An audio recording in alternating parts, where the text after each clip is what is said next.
Consider how much you depend on energy for your day-to-day life. You wake up and hope that your phone, laptop, and tablet are charged so that you can use them throughout the day. You use your fridge and microwave to make food. You can stay up all night because you have the light in your house. Imagine how different your life would be without all of these amenities, and consider the fact that 1.3 billion people in the world go without electricity. More than 300 million are in India alone, and 7 out of 10 people in sub-Saharan Africa live without access to electricity. More than 400 million people do not have access to electricity in India. Despite many efforts, the scarcity of sustainable energy has led villages to rely heavily on coal-based energy and sometimes even the feces of cows. According to IEA, political complexity and a tradition of socialist economic practices, however, hindered the complete liberalization of India's energy sector, leading to suboptimal outcomes. This setback is what led India to their blackout in July 2012 that left 600 million people without any electricity for 2 days.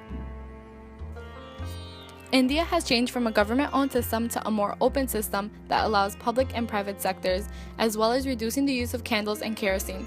In fact, 10% of India is using wind power already. One of India's goals is to have solar energy be 10% more cheaper than coal by 2020. India and the US share similar goals to have 40% of the country's energy supply come from renewables such as wind and solar. This goal, however, is not the only goal that India and most developing countries are striving for. A better distribution and cost of energy is needed to make the overall goal happen, which is to be more sustainable. Right now, over 13% of the world's population lives in sub-Saharan Africa. 290 million out of 915 million people have access to electricity. With a third of all health centers and primary schools lacking any access to electricity, that means that 90 million students and 255 million patients are left without being educated and receiving healthcare from places that have no power. 730 million people rely on heating and cooking using biomass fuels. Smoke and fumes cause severe health effects, causing 4 million deaths per year of women and children. For a country rich in energy resources, low access and insufficient capacity, poor reliability, and high cost inhibit their use of energy resources. Just like India, Africa is also taking initiative to improve energy outlook and improve the use of energy resources. By increasing the use of solar panels, creating more wind farms, constructing more hydroelectric dams, and by building more geothermal plants. Also, in 2013, President Obama passed a Power Africa initiative. The goal is to double electricity access to people living in sub-Saharan Africa by building upon Africa's gas, oil, and clean energy production, in hopes to add 10,000 megawatts of cleaner electricity to 20 million new households and commercial businesses. Together with the work of Power Africa Initiative and COP21, Africa is on its way to increase energy access for all. China, as one of the most famous developing countries, had a great development in the past 3 decades. But the country is facing 2 environmental challenges of maintaining energy balance as well as handling environmental pollution. According to the situation, China is researching some new eco-friendly energy, such as solar and hydropower. Small hydropower in China refers to the small hydropower generations. Although there are some successful hydropower projects already, the production is far from enough.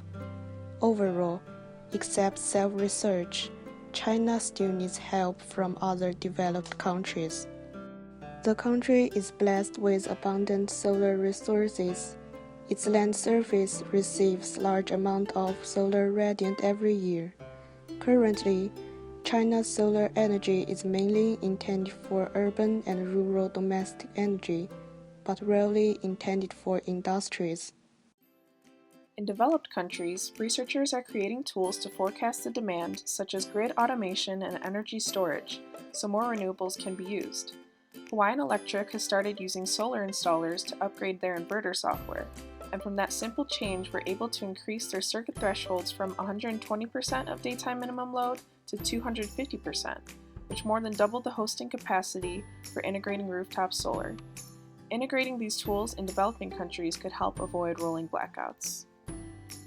There was a new record for U.S. clean energy investment in 2015 at $329 billion. In the long term, 56% more federal tax credits are being added than would be without government incentives. Also, many large corporations see that renewable energy is becoming cheaper, and they are investing in long-term contracts to lock in future electricity rates so private companies can accelerate the government's plans for renewables even more. Energy opportunities are increasing due to the demand for them.